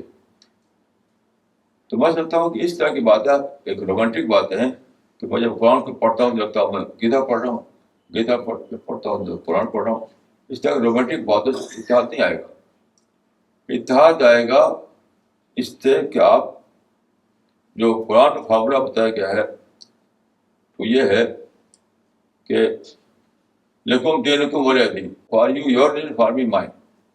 یعنی اس کا مطلب ہے کہ follow one and respect all. Swami Vivekananda نے بھی یہ بات کہی تھی. انہوں نے کہا تھا کہ فالو ون اینڈ ہیٹ نن. سوامی ویویکانند کا کہنا تھا کہ فالو ون اینڈ ہیٹ نن. تو ہیٹ نن جو ہے یہ اس کو میں نے بدل دیا ہے اس طریقے سے کہ follow one and hate and respect all. اس فارمولے کو میں نے تھوڑا سا بدل کے اس طرح کر لیا ہے کہ فالو ون اینڈ ریسپیکٹ آل. تو یہ میں نہیں مانتا کہ ڈفرینسز مٹانا بھی کوئی سولوشن ہے. تو مٹیں گے نہیں, ڈفرینس تو مٹیں گے نہیں, کبھی نہیں مٹیں گے. اس وجہ سے ایک ہی حل ہے کہ آپ یہ لوگ کہتے ہیں کہ ڈفرینس کو پوائنٹ آف ڈسکشن بناؤ. ڈفرینس ہے تو اس کو لے کر کے آپس میں باتیں کرو, انٹلیکچوئل ڈیولپمنٹ ہوگا اس سے, اور راستے کھلیں گے.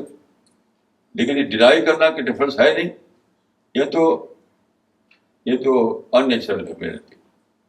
تو ہمارا جو فارمولہ ہے یہ ہے کہ ہم لوگ یہ بتاتے ہیں کہ آل ون اینڈ ریسپیکٹ آل کو پکڑو, اور جہاں ڈفرینس ہے وہاں پیسفل طریقے سے ڈسکس کرو, پیسفل طریقے سے, آبجیکٹیولی. اس سے فائدہ ہوگا. یہ تو بہت فائدہ ہوتا ہے. میں آپ جانتے ہیں پریکٹسنگ مسلم ہوں, لیکن میں سب سے ملتا ہوں, دنیا بھر میں جاتا ہوں, اور مجھے بہت زیادہ فائدہ ہوتا ہے. اس انٹلیکچوئل ڈیولپمنٹ ہوتا ہے اس سے. تو خلاصہ ہے کہ میں اس کو نہیں مانتا ڈفرینس کو مٹا کے اتحاد لا, نہیں, ڈفرینس کو مان کر اتحاد لا. یعنی ٹالرنس جو ہے وہ ہے بیس یونٹی کی, میرے نزدیک. مس نغمہ صدیقی نے دلی سے لکھا ہے, Can you give us some advice on how to develop art of thinking?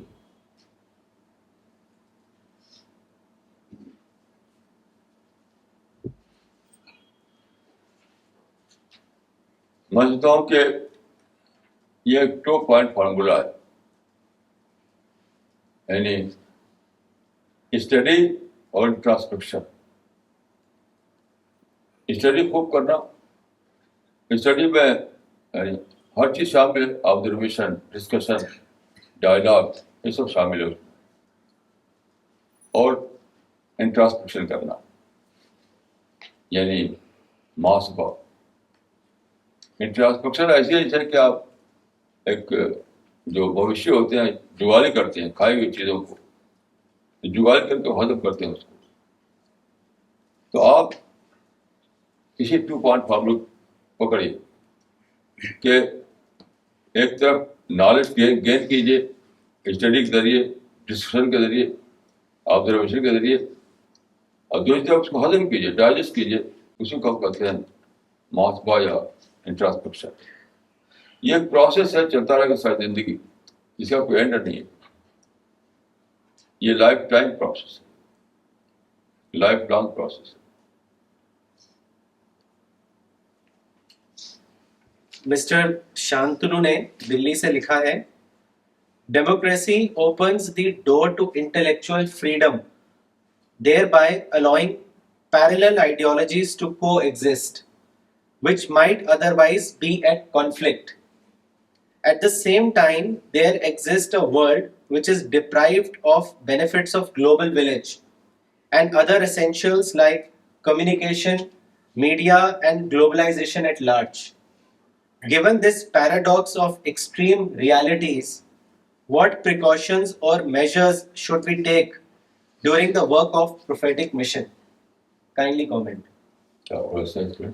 مولانا یہ کہتے ہیں کہ ڈیموکریسی سے انٹلیکچوئل فریڈم تو ملتی ہے، لیکن اس کے ساتھ ساتھ اور بھی آئیڈیالوجیز آ جاتی ہیں جو ایک دوسرے سے کانفلکٹ میں رہتی ہیں. تو پہلی بات تو یہ. دوسری بات یہ کہ آج کے زمانے میں کچھ ایسا حصہ بھی ہے ورلڈ کا جہاں پہ کمیونیکیشن نہیں پہنچ پایا، الیکٹرانک میڈیا نہیں پہنچ پائی، تو وہاں پہ اگر پروفیٹک مشن کرنا ہو تو وہ کیسے کیا جائے؟ یہ دو باتیں پوچھ رہے ہیں آپ سے. بھائی کانفلکٹ کو میں چیلنج, انٹلیکچوئل چیلنج سمجھتا ہوں, کانفلکٹ سمجھتا ہوں. یعنی جب کوئی اس سے ڈفر کرتا ہے تو میں سوچنے لگتا ہوں, اس سے میرے مائنڈ کے ڈور کھلتے ہیں. دیٹ اوپنس بائی انٹلیکچوئل ڈور. تو کانفلکٹ کو میں نگیٹو سینس میں نہیں لیتا. کانفلکٹ کوئی نگیٹو فنامنا نہیں ہے, پازیٹیو فنامنا ہے, کیونکہ وہ ہم کو ہیلپ کرتا ہے. باقی جہاں کمیونیکیشن نہیں ہے تو ہم کو اتنا ہی کرنا ہے اس طرح کہ ہمارے بس ہے. ابھی تو دلی میں بھی ہم کام نہیں کر سکے, دنیا تو بہت بڑی ہے. تو جتنا بس میں ہے وہ کیجیے, بات کو فیوچر کے کھانے میں ڈالیے, انشاءاللہ آگے ہوا بات کو. مسٹر شاہ نواز ظفر نے دلی سے سوال کیا ہے. انہوں نے لکھا ہے, after the death of a person the file of deeds, that is amal nama, is closed. Then how come sawab earned by tilawat Quran, nafil namaz, khairat, etc. sent by relatives reaches or gets credited to the dead person's soul? In this context, please also explain about sadqe jariya. دیکھیے یہ سارے صاحب جو concept ہے یہ India میں ہے. بس انڈیا سب کانٹیننٹ, عرب دنیا میں سب نہیں ہے. عرب دنیا ایسا نہیں ہوتا یہ سارے صاحب کا. اور میں نے دیکھی کہ ہندو سے آیا ہے یہ سارے صاحب کا, اسلام میں نہیں. اسلام میں قطع نہیں ہے یہ سارے صاحب کا کانسیپٹ, نہ قرآن میں نہ حدیث میں. مگر صدقہ جاریہ کا مطلب یہ ہے کہ ایک ایسا کام جو میں نے آج کیا اور میں مر گیا, لیکن اس کا فائدہ لوگوں کو بعد میں پہنچتا رہے, وہ صدقہ جاریہ. تو صدقہ جاریہ پہلے زمانے میں یہ ہوتا تھا کہ کنواں کھودتے ہیں, پل بناتے ہیں. اب صدقہ جاریہ کی بہت سی قسمیں. تو بس آپ ایک اچھا اسکول کھولتے ہیں تو اس کو لڑکے پڑھتے رہیں گے بہت دنوں تک, تو آپ کے لیے صدقہ جاریہ ہوگا. وہ آپ آنکھ ڈونیٹ کرتے ہیں تو آپ کے مرنے کے بعد کسی اور کا کو بینائی مل جائے گی, اس سے صدقہ جاریہ ہوگا. تو صدقہ جاریہ وہ ہے جس میں آپ کی نیت شامل ہو, تب وہ صدقہ جاریہ بنتا ہے. یعنی اس نیت سے کام کرنا کہ میرے بعد دوسروں کو اس کا فائدہ پہنچتا رہے. باقی سارے ثواب تو ایک طرفہ ہوتا ہے. وہ آدمی تو مر کے چلا گیا, ہم یہاں کی سارے ثواب کر رہے ہیں اس کو. یہ یونیلیٹرل ٹریفک ہے. یہ تو یونیلیٹرل ٹریفک کا کانسیپٹ اسلام میں نہیں, بالکل نہیں. صرف ایک چیز ہے وہ حج. وہ بھی وہ اس وقت ہے جب کہ ایک شخص نے دیکھیے حج بدل کا کانسیپٹ بھی جو مسلمان میں آج کل ہے وہ صحیح نہیں ہے. حج بدل کا مطلب یہ ہے ایک شخص پر حج فرض تھا, اس نے زاد رائے اکٹھا کیا یعنی خرچہ, لیکن اس سے پہلے کہ وہ سفر حج کرے, کیونکہ حج کا جمع نہیں ہوگا, ایسا تو کبھی نہیں ہو سکتا. حج کا موسم آنے سے پہلے اس کی موت آ گئی, تو موت سے پہلے اسے وصیت کر دی کہ یہ جو میں نے جمع کیا ہے ذاترا کسی اور کو حج کروا دو میری طرف سے, تو وہ حج بدل. اور یوں جو حج بدل کرواتے رہتے ہیں وہ حج بدل کے ذریعے ان کا ثواب کسی کو نہیں پہنچتا, وہ تو صرف ایک آؤٹنگ. دوسرا سوال آیا ہے مسٹر زیشن یوسف کا حیدرآباد سے.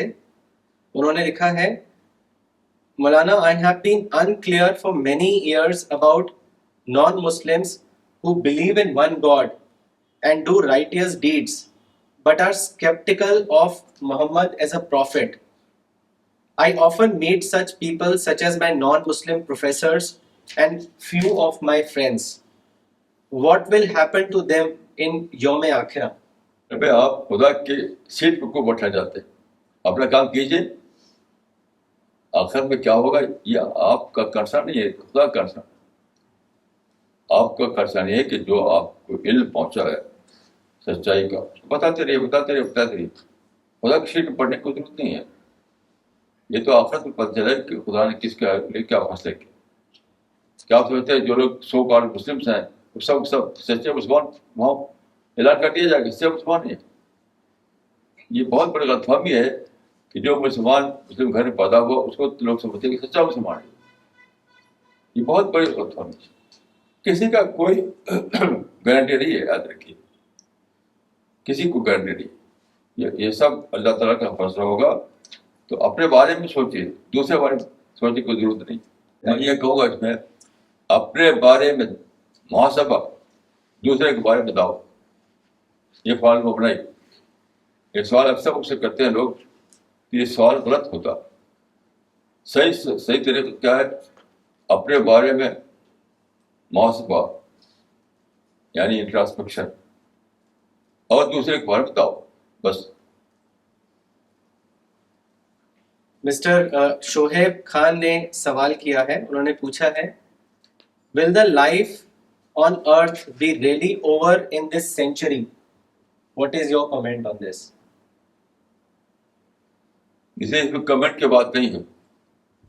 سائنس آپ جانتے ہیں کہ سائنسدانوں کا یعنی بالکل اس میں سب کا اتفاق ہو چکا ہے کہ زمین میں جو سورس ہے لمیٹڈ ہیں, وہ بہت زیادہ ایگزاسٹ ہو چکے ہیں اور بہت کم دن باقی ہیں جب کہ ہمارا جو لائف سپورٹ سسٹم ہے وہ باقی رہے. یہ تو بہت سے اینیمل مر چکے ہیں جو زندگی کے لیے بہت ضروری ہے ہماری. اور پانی سب 95% پولوشن آ چکا سمندر کے پانی میں, اور کاربن ایمیشن سے ہوا بھر گئی ہے. تو اس کو کوئی شکل نہیں ابھی تک سائنس کے پاس ہے کہ اس کو ریورس کیا اس کا کوئی شکل نہیں. تو یہ مسئلہ میری کمنٹ کا نہیں ہے. سائنٹیفک جو مائنڈ ہے ان کے وہ بار بار اعلان کرتے ہیں اور بار بار میڈیا میں آتا رہتا ہے, اسی کو میں نے دہرایا. میں کبھی ذاتی کوئی ایسا نہیں کہ میں کوئی ذاتی طور پر کوئی چیز ڈسکور کی ہو, ایسا نہیں. مولانا ان کا دوسرا سوال یہ ہے, انہوں نے لکھا ہے کہ as you said that people or the non-Muslims who wouldn't be informed about the creation plan of God will say on the day of judgment that they were not informed about it. So what will be done to them or to those who have already died uninformed about the creation plan of God? پھر میں کہوں کہ آپ خدا کی set کو پٹھے جاتے ہیں. جو مر گئے تو آپ کا کنسرن خدا کا کنسرن ہے. آپ کو جو زندہ ہے ان کو دعوتی کام کیجیے ان کے اوپر. یہ غیر ضروری کوشچن ہے. یہ صحابہ کی بجا نہیں تھا غیر ضروری کوشچن پر دماغ خراب کر. عام طور پر لوگ بجا جائے کہ غیر ضروری کوشچن پر اپنا دماغ لگا رہتے ہیں. جو ضروری جو ڈیوٹی ہے اس میں اپنا دماغ نہیں لگاتے. یہ کوئی صحیح بات نہیں, کوئی ہیلتھی سائن نہیں. مسٹر ایس احمد نے دلی سے لکھا ہے, مولانا, it is a general fact that we know many things, but we practice very little compared to our knowledge. I think it can be a hindrance in dawa work. So what should I do? Should I first practice on Islam completely and then preach? Or I can do both, that is little practice and little preaching. یہ اسلام میں آگے پیچھے کوئی بات نہیں ہے کہ پہلے یہ کرو اس کے بعد وہ کرو. یہ نظریہ بالکل غلط ہے, باطل نہیں. پہلے مکمل حساب خود عمل کر لو تو پھر دعوت کرنا, دعوت کا کام کرنا. یہ بلا شبہ ایک باطل نظریہ ہے. ابن کثیر نے لکھا ہے کہ اگر یہ شرط ہوتی دعوت کی تو دنیا میں کبھی کوئی دعوتی کام نہ کرتا. جس دن آپ کو سمجھ آ گئی وہ دن شروع کر دیجیے بس. دعوت کا کام بھی اور عمل کا کام دونوں ساتھ ساتھ. آگے پیچھے کوئی ترتیب نہیں ہے یہ, اور بالکل باطل نظریہ ہے. مسٹر شاہ عمران حسن نے دلی سے لکھا ہے, موجودہ مسلم فرقوں میں سے کون سا فرقہ حق پر ہے؟ کیا اس کو جاننے کا اسلام میں کوئی کرائیٹیریا بتایا گیا ہے؟ بھائی حدیث میں آتا ہے کہ ما انا علیہ واصحابی, یعنی رسول اللہ کا جو طریقہ تھا اصحاب رسول کی طریقہ تھا اس پر جو لوگ ہوں. لیکن ہم نام لے کر نہیں کر سکتے. لوگوں کو سوچنا چاہیے کیا میں رسول کی طریقہ پہ ہوں, کیا میں صحابی کی طریقہ پہ ہوں. ہم آپ نہیں کر سکتے کہ فرقہ اے تو اس پر ہے, فرقہ بی اس پر نہیں ہے, ادھر وہ کافر ہے وہ مسلم ہے. یہ فتویٰ جو فتویٰ ایکٹیویزم کو میں بالکل اسلام کے خلاف سمجھتا ہوں. یہ دو فتویٰ ایکٹیویزم اسلام میں صرف دعویٰ ایکٹیویزم بس. یاد رکھیے اسلام میں فتویٰ ایکٹیویزم ہے نہیں, دعویٰ ایکٹیویزم ہے. تو آپ بھی کسی کو حکم لگانے کا حق نہیں. آپ کو صرف اپنی ذمہ داری پورے کرنے کا حق ہے. فتویٰ ایکٹیویزم مانے حکم لگا, تو حکم لگانے کا اختیار کسی کو نہیں ہے. سوال یاد رکھیں, ہمیں صرف اپنی ذمہ داری ادا کرنا چاہیے بس. مسٹر خالد انصاری نے دلی سے لکھا ہے, ڈیورنگ دعوی interaction we generally come across potential madhus having wrong opinion about dais and their organizational head. If we know that the opinion expressed is totally wrong and based on hearsay, then do you suggest that opinion should be corrected or left as it is, fearing it might lead to confrontation? Kindly advise. نہیں, ایسے cases میں صرف یہ کرنا چاہیے کہ آپ اور اسٹڈی کیجیے, لٹریچر پڑھیے. کوئی فائدہ بحث کرنے سے ہے نہیں, کوئی بھی فائدہ نہیں ہے بحث کرنے سے. اب ایک کتاب پڑھیے آپ, ابھی آپ کا مطالعہ کم ہے, اور پڑھیے اور پڑھیے اور پڑھیے, پھر آپ کو باتیں کھل جائیں گی. ہم تو ایک لوگوں کو کہتے ہیں کہ لوگوں کو اسٹڈی کا مشورہ دیجیے, کتاب پڑھنے کا مشورہ دیجیے, بہت مت کیجیے.